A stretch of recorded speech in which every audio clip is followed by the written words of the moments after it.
नमस्कार जय जगन्नाथ पिला माने। तो आज आम पढ़ा पाठ नंबर 13। पाठ नंबर 13 हूँ बेंगुली करुछि के कटर। कह देख पिला माने बेंगुली कहीं के कटर करे ना बेंगुली आगुरी बहुत भल गीत गाउला। तो पुणी किसी समय पर तार गोटे किसी असुविधा है जहाँफल कि सेबे ठारू से बेंगुली करुछि के कटर। से कहीं के कटर कर आज ये गपटी आम पढ़ले भल भाव जापर। प्रथम आगे तुमको चित्र देखा देख ये चित्र जो तुम देखुच ये चित्र तुम कौन लक्ष्य कर भल भाव लक्ष्य कर। देख चित्र को आगे चित्र देखा देख ये बेंगुलानी कौन कर नाचुची नाचुची माने कौन सूर्य को अनेक हाथ दीपट को कौन कर रखी। चित्र को देख बेंगुलानी ये बड़ बेंगुलानी छिड़ा है पछपटे छोट छोट बेंगुलानी अच्छा है। पछ ये देख ता डाहाण पट्रे माकड़ बसी पुणी बाँ पट्रे कंकड़ा कौन कर हारमोनियम बजाऊँगी तापर सेठी कईछ कौन कर ढोल बजाऊँगी ठेकुआ ये कौन कर तबला बजाऊँगी माकड़ बाजा बजाऊँगी साप से कौन कर साप बईंसी बजाऊँगी। एठी बेंगुलानी कौन कर बेंगुलानी भल गीत गाए से भल गीत ये गाँच ताल तार कौन असुविधा है से ठार के कटर कर आज ये गपटी पहले आम जापर। तो चलो गपटी पढ़िया बर्तमान एक शीतुआ सकाळ हूँ कौन गोटे शीतुआ सकाळ शीत ऋतु प्रबल शीत होता है। शीतुआ सकाळ चतुर्दिग कुहुड़ी भर्ती चतुर्दिग शीत ऋतु मान कुहुड़ी हम पूरा अंध धला धला चारिपट देखा चतुर्दिग कुहुड़ी भर्ती बेंग सरदार संगीत दल एकाठी होती ये हूँ कौन ये बेंग सरदार संगीत दल शीतुआ सकाळ एकाठी होती। बुझिपारनी बेंग सरदार संगीत दल एकाठी होती सरदार उद्भावन कर नुआ सुर अभ्यास हेब। बेंग नानी कौन कर गोटे भल नुआ सुर को उद्भावन कर अभ्यास करने दल को कौन कर गोटे जगह एकाठी कर निर्देश पाइबा मात्रे कईछर मर्दल पानी धंडर बंशी कंकड़ार हारमोनियम माकड़र ढोलकी ठेकुआर डुबी तबला शब्दरे आखड़ा घर कंपी उठिब है। मुझे तुम सब कहीदेली किए कौन कौन सब धरचन देख जमी कहीदेली कौन कर ठेकुआ धरची तबला माकड़ एठी कौन धरची बाजा धरची तापर साप से बईंसी धरची तापर एठी कईछ कौन धरची ना ढोल धरची गोटे ड्रम धरची सेपटे कंकड़ा कौन कर हारमोनियम धरची तापर बेंगुलानी एठी कौन कर बेंगुली सरदार बेंगुलानी हूँ सरदार से गोटे नुआ ताल उद्भावन कर अभ्यास करने बेंगुली सरदार तांकर सैन्य सामान धरिक आसछन्ती दल धरिक अभ्यास कर गीतटी बुझिपारनी।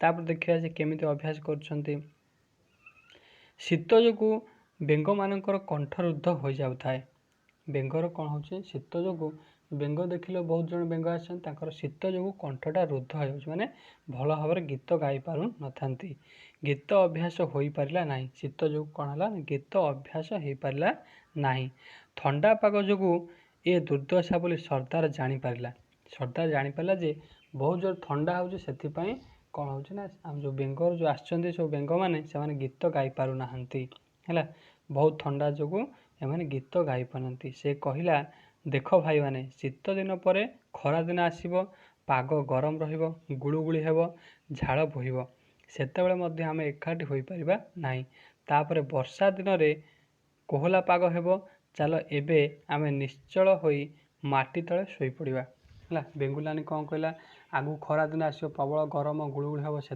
आम एकाठी हो पारानी चलो बर्तमान एक आम शोई पड़ा जो वर्षा ऋतु हम से आम कौन करवा ना उठिक गीत अभ्यास करवा चल एवं आम निश्चल हो माटी तले शोवा मु दक्षिण दिग को जाऊँगी शोबी कि बेंगुलानी कौन कहला मुझे जाऊँगी दक्षिण दिग को जाऊँगी शोबी यापर से जार जगह बाछी निशब्दरे शोगले से जार निज निज जगह बाछी कौन कले निस्तब्धरे पूरा शोई पड़े खरा दिन जाई वर्षा दिन आसला आकाश रे कलाहांडिया मेघ घोटी थाए खरा दिन सरीगला तापर वर्षा दिन आसला आकाश रे कलाहांडिया मेघ घोटी थाए बिजुली चमकु थाए यही समय घड़घड़ी शब्द पृथ्वी थरी उठिला ବର୍ଷା ଦିନ ଘଡ଼ଘଡ଼ି ହେବ, ଘଡ଼ଘଡ଼ି ହେଲେ କ'ଣ ହେବ, ପୃଥିବୀ ପୁରା ଥରେ ଉଠିଲା।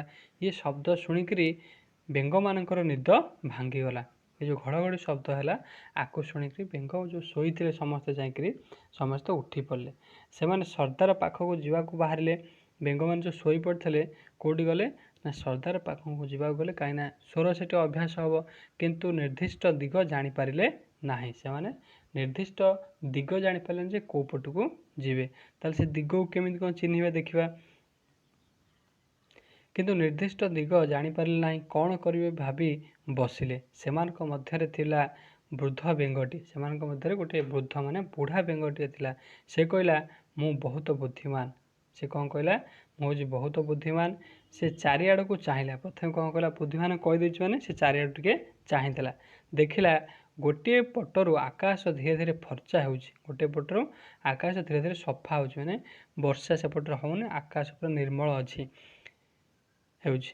ଦେଖ ଏପଟେ ସୂର୍ଯ୍ୟ ଉଦୟ ହେଉଛି। ଏପଟେ କ'ଣ ହେଉଛି, ସୂର୍ଯ୍ୟ ଉଦୟ ହେଉଛି। ଯେମିତିକି ମୁଁ ଉପରେ ଚିତ୍ର ଦେଖେଇଲି, ହେଇ ଦେଖ ଏଠି ଲକ୍ଷ୍ୟ କରେ ଚିତ୍ରକୁ। ଓ ସୂର୍ଯ୍ୟ ଏଠି ଉଦୟ ହେଉଛି, ବେଙ୍ଗ ଏଇଟା ହେଉଛି ବୃଦ୍ଧ ବେଙ୍ଗ। ସେ କ'ଣ କରୁଛି ଦେଖିବା। ସେ କ'ଣ କଲା ନା ବହୁତ ବୁଦ୍ଧିମାନ, ସେ ଚାରିଆଡ଼କୁ ଚାହିଁଲା। ଦେଖିଲା ଗୋଟିଏ ପଟରୁ ଆକାଶ ଧୀରେ ଧୀରେ ଫର୍ଚ୍ଚା ହେଉଛି। ଦେଖ ଏପଟେ ସୂର୍ଯ୍ୟ ଉଦୟ ହେଉଛି। ଏହା ନିଶ୍ଚୟ ପୂର୍ବ ଦିଗ ହୋଇଥିବ। ତାହେଲେ ଯେଉଁ ପଟେ ସୂର୍ଯ୍ୟ ଉଦୟ ହେବ ସେଟା ହେଇଯିବ ପୂର୍ବ ଦିଗ। ଏପଟକୁ ମୁହଁ କରି ଛିଡ଼ା ହେଲେ ତୁମ ପଛପଟ ହେବ ପଶ୍ଚିମ ଦିଗ। ତାହେଲେ ଆମେ ଯେତେବେଳେ କ'ଣ କରିବା, ସୂର୍ଯ୍ୟଙ୍କ ଆଡ଼କୁ ଲକ୍ଷ୍ୟ କରିବା, ତାହେଲେ ସେଇଟା ହେଇଯିବ ପୂର୍ବ ଦିଗ। ସେ ପଛକୁ ଅନେଇଲେ ପଶ୍ଚିମ ଦିଗ। ତୁମର ଡାହାଣ ହାତ ହେଇଯିବ ଦକ୍ଷିଣ ହେବ ଏବଂ ବାମ ହାତ ହେଇଯିବ ଉତ୍ତର। ବୁଝିପାରିଲ ନା ବୁଝିପାରିଲନି? ଦେଖ ଯେମିତି ବେଙ୍ଗୁଲି ନାନୀକି ଏ ଯେଉଁ ଚିତ୍ରକୁ ଲକ୍ଷ୍ୟ କର ଭଲ ଭାବରେ। ସେ କ'ଣ କରୁଛି ଦେଖ, ପାହାଡ଼ ପଟରୁ ଯେଉଁ ସୂର୍ଯ୍ୟ ଉଦୟ ହେଇଛି ସେଇଟା ହେଇଯିବ ପୂର୍ବ। ସେ ପଛକୁ ଅନେଇଛି ମାନେ ତା ପିଠି ପଟ ହେଇଯିବ ପଶ୍ଚିମ, ତା ଡାହାଣ ହାତ ହେଇଯିବ ଦକ୍ଷିଣ, ବାଁ ହାତ ହେଇଯିବ କ'ଣ ନା ଉତ୍ତର। ବୁଝିପାରିଲ ନା ବୁଝିପାରିଲନି? ଏ ହେଲା ବୁଦ୍ଧିମାନ ବେଙ୍ଗ, ମାନେ ବୁଢ଼ା ବେଙ୍ଗଟିଏ। ବୁଝିପାରିଲ ନା ବୁଝିପାରିଲନି? ଏହା ନିଶ୍ଚୟ ପୂର୍ବ ଦିଗ। ଏପଟକୁ ମୁହଁ କରି ଛିଡ଼ା ହେଲେ ତୁମ ପଛପଟ ହେବ ପଶ୍ଚିମ ଦିଗ, ତୁମର ଡାହାଣ ହେବ ଦକ୍ଷିଣ ଏବଂ ବାମ ହେବ ଉତ୍ତର। ତାପରେ ସେମାନେ ଡାହାଣ ପଟ ଦିଗକୁ ଗଲେ, ଗୀତ ଅଭ୍ୟାସ କଲେ। ଅଭ୍ୟାସ କରୁ କରୁ ଆଷାଢ଼ ମାସର ଚତୁର୍ଦ୍ଦଶୀ ତିଥି ପହଞ୍ଚିଗଲା। ହେଲା, ଗୀତ ଏତେ ଜୋର ଅଭ୍ୟାସ କଲେ ଯେ ସାଙ୍ଗେ ସାଙ୍ଗେ କ'ଣ ହେଉଛି ନା ଅଭ୍ୟାସ କରୁ କରୁ ଆଷାଢ଼ ମାସର ଚତୁର୍ଦ୍ଦଶୀ ତିଥି ପହଞ୍ଚିଗଲା। ସେଦିନ ହେଇଥାଏ କ'ଣ ନା ବାଘ ମାମୁଁର ବାହାଘର। ଯେମିତିକି ଏଠି ଚିତ୍ର ଆମେ ଦେଖିଲେ ବାଘ ମାମୁଁର ବାହାଘର। ସେ ମୁକୁଟ ପିନ୍ଧି, ଫୁଲହାର ମଧ୍ୟ ପିନ୍ଧା ଯାଇଛି। ବାଘ ମାମୁଁର ବାହାଘର। ସେ ଯେଉଁ ଗୀତ ଅଭ୍ୟାସ କରିଥିଲେ କ'ଣ କରିବେ ନା ବାଘ ମାମୁଁ ଘରେ ଯାଇକରି ଗୀତ ଗାଇଲେ। ସେଠି ଯାଇକରି ତାଙ୍କୁ କ'ଣ କରାଯିବ, ପୁରସ୍କାର ଦିଆଯିବ। ହେଲା, ଖାଇବା ପିଇବାକୁ ଦିଆଯିବ। ସେଦିନ ବାଘ ମାମୁଁର ବାହାଘର। ସଙ୍ଗୀତ ଦଳ ସେଠାରେ ପହଞ୍ଚିଲେ, ଗୀତ ଯାଇ ଗାଇଲେ। ସେଠି କ'ଣ ହେଲା ନା ସଙ୍ଗୀତ ଦଳ ଯେଉଁ ବେଙ୍ଗ ସର୍ଦ୍ଦାର ଗୋଟେ ନୂଆ ସ୍ୱର ଉଦ୍ଭାବନ କରିଥିଲା, ସେଠି ସମସ୍ତେ ନେଇଗଲା। ସମସ୍ତେ ସେଠି ଗୀତ ଗାଇଲେ। ଗୀତ ଗାଇ ସାରିବା ପରେ ଖାଣ୍ଟି ଗୁଆ ଘିଅରେ ମିଠା ଓ କ୍ଷୀର ହୋଇଥିଲା। ସେଠି ଭଲ ଭାବରେ କ'ଣ ହେଉଛି, ବାଘ ବାହାଘର। ବାଘ ବାହାଘର ମାନେ ଭଲ ଖାଦ୍ୟ ହେଇଥିବ। ଖାଣ୍ଟି ଗୁଆ ଘିଅରେ ମିଠା ଓ କ୍ଷୀର ହୋଇଥିଲା। ମନ ଭରି ଭୋଜି ଖାଇଦେଲେ ସମସ୍ତେ। ସମସ୍ତେ ପୁରା ମନ ଭରିକିରି ଭୋଜି ଖାଇଲେ। ବେଙ୍ଗମାନଙ୍କ ପେଟରେ ଘିଅ କି ହଜମ ହୁଏ? ବେଙ୍ଗମାନେ ତ ଘିଅକୁ ହଜମ କରିପାରିବେ ନାହିଁ। ପେଟ ଗୋଳମାଳ ହେଲା। ବେଙ୍ଗମାନଙ୍କର ଝାଡ଼ା ହେଲା। ହନୁବୈଦ କେତେ ପ୍ରକାର ଉଦ୍ଭିଦ ଚେର ଆଣି ଔଷଧ ତିଆରି କଲା। ହନୁବୈଦ କ'ଣ ଟିକେ ବୁଦ୍ଧିଆ, ସେ କ'ଣ କଲା, ଔଷଧ ତିଆରି କଲା। ସେମାନେ ଔଷଧ ଖାଇ ଝାଡ଼ାରୁ ଉଦ୍ଧାର ପାଇଲେ ସିନା ସେମାନଙ୍କର ସ୍ୱର ଯନ୍ତ୍ର ଗୁଡ଼ିକ ଖରାପ ହୋଇଗଲା। ସେ ଯେଉଁ ଖାଇଦେଲେ, ଯେଉଁ ପୁରା କ'ଣ ପୁରା ଖାଣ୍ଟି ଗୁଆ ଘିଅରେ ଯେଉଁ କ୍ଷୀର ମିଠା ହେଇଥିଲା ତାକୁ ଖାଇକି ଆଉ ସମ୍ଭାଳି ପାରିଲେନି, ଝାଡ଼ା ହେଇଗଲେ। ଯାହାଫଳରେ କି ତାଙ୍କର ଝାଡ଼ା ଯୋଗୁଁ ତାଙ୍କ କଣ୍ଠ ପୁରା, ତାଙ୍କର ସ୍ୱର ଯନ୍ତ୍ର ଗୁଡ଼ିକ ପୁରା ଖରାପ ହେଇଗଲା। ହେଲା, ସେମାନେ ଆଉ ପୂର୍ବ ଭଳି ଗୀତ ଗାଇପାରିଲେ ନାହିଁ। ସେଇଦିନ ଠାରୁ ସେମାନେ କେଁ କଟର ଶବ୍ଦ କରି ଆସୁଛନ୍ତି। ହେଲା, ବୁଝିପାରିଲ ନା ବୁଝିପାରିଲନି? ବେଙ୍ଗମାନେ କାହିଁକି କେଁ କଟର ଶବ୍ଦ କରି ଆସୁଛନ୍ତି ସେଦିନ ଠାରୁ? କାହିଁକିନା ସେମାନେ ଯେତେବେଳେ ଏ ଯେଉଁ ଲୋଭରେ ଖାଦ୍ୟ ଖାଇଦେଲେ, ଘିଅ ଖାଦ୍ୟ, ତାଙ୍କର ତ ହଜମ ହୁଏନି। ହଜମ ନ ହେବାରେ ସେମାନେ ଝାଡ଼ା ହେଲେ। ଝାଡ଼ା ହେବା ଫଳରେ ତାଙ୍କର ସ୍ୱର ଯନ୍ତ୍ର ଗୁଡ଼ିକ ଖରାପ ହୋଇଗଲା। ସେବେଠାରୁ ସେ ଆଉ ଭଲ ଗୀତ ଗାଇପାରିଲେ ନାହିଁ, ଖାଲି କେଁ କଟର ଶବ୍ଦ ଖାଲି କରୁଛନ୍ତି। ହେଲା, ବର୍ଷା ଋତୁ ହେବ ମାନେ ଦେଖିବ ବେଙ୍ଗ ଗୁଡ଼ିକ କ'ଣ କରିବେ, ଖାଲି କେଁ କଟର ଶବ୍ଦ କରିବେ। ବୁଝିପାରିଲ ନା ବୁଝିପାରିଲନି? ତ ଦେଖିବା, ତ ଏସବୁ ମୁଁ ତୁମ ଗପଟା ଭଲ ଭାବରେ ଶୁଣାଇଦେଲି, ତୁମେ ବୁଝିପାରିଲ। ବର୍ତ୍ତମାନ ଅଭ୍ୟାସ ଯେଉଁ ପ୍ରଶ୍ନ ଦେଇଛି ତାକୁ ମୁଁ ଆଲୋଚନା କରିଦେବି ଅଳ୍ପ ଅଳ୍ପ। ତୁମେ ଘରେ ଯାଇ ତାକୁ ଅଭ୍ୟାସ କରିବ। ଏବଂ ଯାହା डाउट रहे मते कमेंट रे पचारि।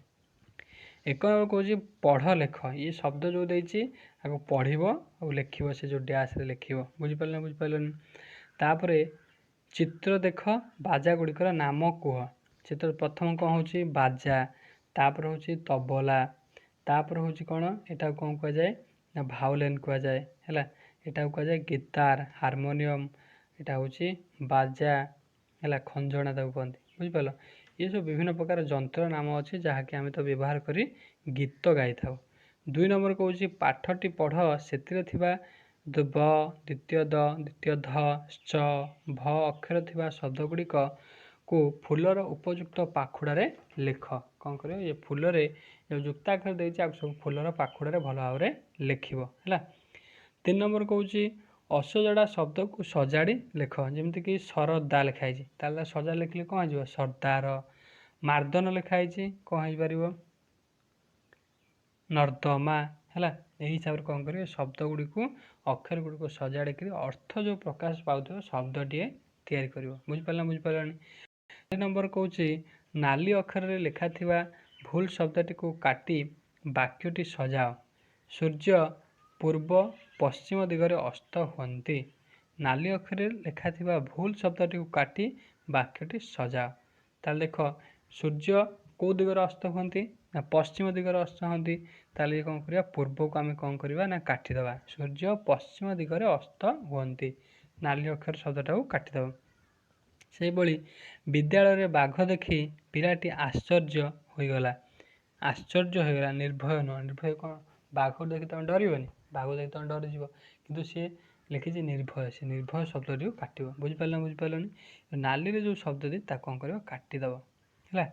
5 नंबर कहूँ बंधनी मध्य शब्द नहीं खाली जगार लिख है। बंधनी जगार ये जो देख देख बंधनी भितर शब्द कौन कौन अच्छी निश्चय, बुद्धिया, सर्दी, निशब्द, अद्भुत, ये शब्द को व्यवहार कर ये जो खाली स्थान पूरण कर। काली राति रे मु गोटे डैश स्वप्न देखिली, कौ स्वप्न देखिली ना अद्भुत स्वप्नटी मुझे देखिली बुझिपारा बुझिपारा। पिलाटी डैश जो नाक शू शू करुच्ची, सर्दी जो माने ठंडा प्रबल होती बुझिपारा बुझिपारा। से भाया ये खाली जगार कौन कर कौ शब्दटा व्यवहार हम जो बंधनी भितर आणिक लिख है। 6 नंबर कहूँ गपटी को पढ़ी उत्तर लिख। मुझे गप तुमको भल भाव पढ़ेदेली तुम देखिए ये प्रश्न उत्तर दे पार्छ कि नाई। कईछ कौन बजाऊला, कईछ कौन बजाऊला भल भाव में गपटी आउ थे पढ़ पढ़िक से कौन कर उत्तर बाहर करने को चेष्टा कर। तापर शीत दिने कौन हेबार बेंग माने गीत गाई पारे ना बुझिपार। तापर ग कौच बेंग माने माटी तले किपर शोते। ये सब प्रश्नर उत्तर को भल भाव खातार करी मते कमेंट रे जणाबो सार मु कर सारे। 7 नंबर हूँ वाक्य गुड़िक अधा लेखा होइछि, तले दि जाइथिबा शब्द लगाई वाक्य गुड़िक पूरा कर। जमीक नर्दमा, आम घर पाखे नर्दमा बुझिपारा बुझिपारानी। नीना सीना सान किंतु बुद्धिमती, नीना सान किंतु बहुत बुद्धिमती, ये जो शब्द देला आपको लगे डैश रे कौन कर लिखि गोटे वाक्य तैयारी कर है। तापर 8 नंबर कहूँ तुम गाँ अंचलर केउं दिगरे कौन अच्छी दि जाइथिबा कोठरे लेख। पूर्व दिगरे कौन तुम गाँ भल भाव देख, पूर्व दिगरे कौन अच्छी, पश्चिम दिगरे कौन अच्छी, उत्तर दिगरे कौन अच्छी, दक्षिण दिगरे कौन अच्छी, आपको सब भल भाव में गाँ को जाए बुलिक भल भाव में लिख बुझिपारा बुझिपारानी। तापर 9 नंबर कौन कहूँ तले दि जाइथिबा दृश्य गुड़िक जो ऋतु सह संपर्कित ताहा सहित गार टाणी जोड़। देख वर्षा ऋतु ये कौन हो देख लोक मैंने कौन कर शीत माने निआ जाक बस घोड़े गाड़े, ता अर्थ कौन यहाँ हूँ शीत ऋतु, वर्षा ऋतु पूरा भूल है। तापर देख पानी प्रबल जड़े पिलाटे छोट पिलाटे डंगा भसौ, ता अर्थ यहाँ हूँ कौन ना शीत ऋतु सरी वर्षा ऋतु। वर्षा ऋतु पानी हो जाए, पानी होगा मैंने डंगा हेटी छोट पिला माने भसाती है। तापर लोकटी कौन कर प्रबल खरा हो छता धरिकी जाऊँच बाहर को, ता अर्थ यहाँ कौन ना ग्रीष्म माने खरा ऋतु, ग्रीष्म ऋतु प्रबल खरा बुझिपारा बुझिपारा। तो ये हूँ विभिन्न ऋतु देती, ये विभिन्न ऋतु कौन कर तुम्हें चिन्हब। जमी ये कौन कर धान गछ पोतुंट अर्थ हूँ यहाँ हूँ वर्षा ऋतु धान चाष हुए। तापर किसी लोग कौन कर ଚଦର ଘୋରେଇ ହେଇକି ଯାଉଛନ୍ତି, ଆର ଅର୍ଥ ହେଉଛି ଇଏ ହେଉଛି ଶୀତ ଋତୁ ହେଲା। ଶୀତ ଋତୁରେ ପ୍ରବଳ କ'ଣ ହେଇଥାଏ ନା ଥଣ୍ଡା ହେଇଥାଏ ହେଲା। ବୁଝିପାରିଲ ନା ବୁଝିପାରିଲନି? ତାପରେ ଏଠି ପାଣି ଜଣେ ପିଉଛି, ପାଣି ପିଉଛି ଆର ଅର୍ଥ ହେଉଛି ଏଇଟା ହେଉଛି ପ୍ରବଳ ଖରା ହେଉଛି ସେଥିପାଇଁ ପାଣି ପିଇବ, ଏଇଟା ହେଇଯିବ ଗ୍ରୀଷ୍ମ ଋତୁ। ବୁଝିପାରିଲ ନା ବୁଝିପାରିଲନି? 10 ନମ୍ବର କହୁଛି ଉତ୍ତର ଲେଖ। କ ହେଉଛି ତୁମେ ପଶ୍ଚିମ ଦିଗକୁ ଅନାଇ ଠିଆ ହେଲେ ତୁମର ଦକ୍ଷିଣ ହସ୍ତ କେଉଁ ଦିଗକୁ ରହିବ? କେଉଁ ଦିଗକୁ ରହିବ କୁହ? ତମେ ଯେତେବେଳେ ପଶ୍ଚିମ ମାନେ ତମ ଆଗ ପଟ ହେଉଛି ସୂର୍ଯ୍ୟ ଅଛନ୍ତି, ତମ ପଛ ପଟ ହେଉଛି ପଶ୍ଚିମ। ପଶ୍ଚିମ ଆଡ଼କୁ ଯଦି ତମେ ଅନେଇବ ଡାହାଣ ପଟ କେଉଁ ଦିଗ ରହିବ? ଉତ୍ତର ଦିଗ ରହିବ। ବୁଝିପାରିଲ ନା ବୁଝିପାରିଲ? ଇଏ ପ୍ରଶ୍ନର ସବୁ କ'ଣ କରିବ? ତମେ ଉତ୍ତର ଘରେ କରିବ। ଯାହାକୁ ପଚାରିଲେ ମଧ୍ୟ ତମକୁ କହିଦେବେ ସେମାନେ ହେଲା। 11 ନମ୍ବର କହୁଛି କେଉଁ ଦିନ ମାନଙ୍କରେ ଏହା ହେଉଥିବ? ଚତୁର୍ଦିଗ କାଦୁଅ ପଚପଚ ହୁଏ। କେଉଁ ଦିଗରେ ମାନେ ଋତୁରେ ହେବ? ବର୍ଷା ଋତୁରେ ହେବ, ପଚପଚ କାଦୁଅ ହେବ। ଛକ ଜାଗା ମାନଙ୍କରେ ଜଳଛତ୍ର ଖୋଲାଯାଏ। ପ୍ରବଳ ଖରା ହେଲେ ଲୋକମାନେ ପାଣି ପିଇବେ, ତ ଏଟା ଗ୍ରୀଷ୍ମ ଋତୁରେ ଏସବୁ ଜିନିଷ ହେଇଥାଏ। ବୁଝିପାରିଲେ ନା ବୁଝିପାରିଲେ? ଖରା ଦିନ, ଏଟା ବର୍ଷା ଦିନ, ଖରା ଦିନ, ସକାଳୁ ସକାଳୁ କୁହୁଡ଼ି ହୋଇଯାଇଥାଏ ଦେଖାଯାଏ, ଶୀତ ଦିନ। ବୁଝିପାରିଲେ ନା ବୁଝିପାରିଲେ? ଏ ପ୍ରଶ୍ନର ମଧ୍ୟ ଉତ୍ତର ତମେ କରିବ। ଗୋଟିଏ ଶବ୍ଦ ବଦଳାଇ ବାକ୍ୟଟି ଠିକ୍ କରି ଲେଖ। ସୂର୍ଯ୍ୟ ପଶ୍ଚିମ ଦିଗରେ ଉଦୟ ହୁଅନ୍ତି। କ'ଣ ହୁଏ? ସୂର୍ଯ୍ୟ କେଉଁ ଦିଗରେ ଉଦୟ ହୁଅନ୍ତି? ଉଦୟ ହୁଅନ୍ତି ପୂର୍ବ ଦିଗରେ। ପଶ୍ଚିମକୁ ବଦଳେଇକି କ'ଣ କରିପାରିବ? ପୂର୍ବ କରିପାରିବ, କିମ୍ବା ପଶ୍ଚିମକୁ ସେମିତି ରଖିବ, ଉଦୟକୁ ବଦଳେଇ କ'ଣ କରିବ? ସେଠି କ'ଣ କରିବ ନା ଅସ୍ତ ବୋଲି ଲେଖିପାରିବ। ବୁଝିପାରିଲ ନା ବୁଝିପାରିଲନି? ସେଇ ହିସାବରେ ଆକୁ ସବୁ କ'ଣ କରିବ? ଇଏ ଯେଉଁ ପ୍ରଶ୍ନ ଅଛି ଆର ଉତ୍ତର ତୁମେ କରିବ। ତାପରେ 13 ନମ୍ବର କହୁଛି ଟିକିଏ ଭାବ ଆଉ ଲେଖ। ଯଦି ସୂର୍ଯ୍ୟ ନଥାନ୍ତା ତାହେଲେ ତୁମର କ'ଣ ଅସୁବିଧା ହୁଅନ୍ତା? ସୂର୍ଯ୍ୟ ନଥିଲେ ଯେ ଶୀତ ଋତୁ ଚାଲିଥିବ, ତୁମେ ଶୀତରେ ପୁରା ଥଣ୍ଡା ହେଇକିରି କୋଲାପ୍ସ ହେଇଯିବ। ଭଲ ଭାବରେ ଯେମିତି ବେଙ୍ଗମାନେ ଗୀତ ଗାଇପାରିଲେ ତୁମେ ମଧ୍ୟ କଥାବାର୍ତ୍ତା କରିପାରିବ ନାହିଁ, ବହୁତ ପ୍ରକାର ଅସୁବିଧା ହେବ ହେଲା। ସୂର୍ଯ୍ୟ ନଥିଲେ ଗଛ ଗୁଡ଼ା ବଞ୍ଚି ପାରିବେନି। ସୂର୍ଯ୍ୟ କିରଣ ଦ୍ୱାରା ସେମାନେ ତାଙ୍କର ଖାଦ୍ୟ ସଂଗ୍ରହ କରନ୍ତି ଗଛ, ତ ସେମାନେ ମଧ୍ୟ ଖାଦ୍ୟ ସଂଗ୍ରହ କରିପାରିବେନି। ଆଉ ଗଛ ଯଦି ଖାଦ୍ୟ ସଂଗ୍ରହ ନ କରିପାରିବେ ଆମକୁ ଅମ୍ଳଜାନ ଦେଇପାରିବେ? ଅମ୍ଳଜାନ ନଦେଲେ ଆମେ ମଧ୍ୟ ମରିଯିବା। ସୂର୍ଯ୍ୟ ନଥିଲେ ବହୁତ ଅସୁବିଧା ହେବ ହେଲା। ତାପରେ 14 ନମ୍ବର କହୁଛି ଯଦି ମୋଟେ ବର୍ଷା ହେବ ନାହିଁ ତାହେଲେ କ'ଣ ହେବ? ସେଇ ଅସୁବିଧା ହେବ। ଆମେ ପାଣି ପାଇପାରିବା ନାହିଁ, କି ଗଛ ମଧ୍ୟ ବଞ୍ଚିବେନି। ଆମକୁ ଖାଦ୍ୟ ଫଳ ଫୁଲ ଯାହା ଦେଉଛନ୍ତି ତାକୁ ମଧ୍ୟ ଆମେ ପାଇପାରିବା ନାହିଁ। ବୁଝିପାରିଲେ ନା ବୁଝିପାରିଲନି? ତାପରେ 15 ନମ୍ବର କହୁଛି ତଳେ ଦିଆଯାଇଥିବା ଡଙ୍ଗା ମାନଙ୍କରେ ରଙ୍ଗ ଦିଅ। ଡଙ୍ଗାରେ କ'ଣ କରିବ? ରଙ୍ଗ ଦେବ। ବୁଝିପାରିଲେ ନା ବୁଝିପାରିଲନି? ତ ଆଜି ଆମେ ପାଠ ନମ୍ବର 13କୁ ଆଲୋଚନା କଲେ। ତ ନେକ୍ସଟ କ୍ଲାସରେ ଆମେ ପାଠ ନମ୍ବର 14କୁ ଆଲୋଚନା କରିବା। ଧନ୍ୟବାଦ। ଜୟ ଜଗନ୍ନାଥ।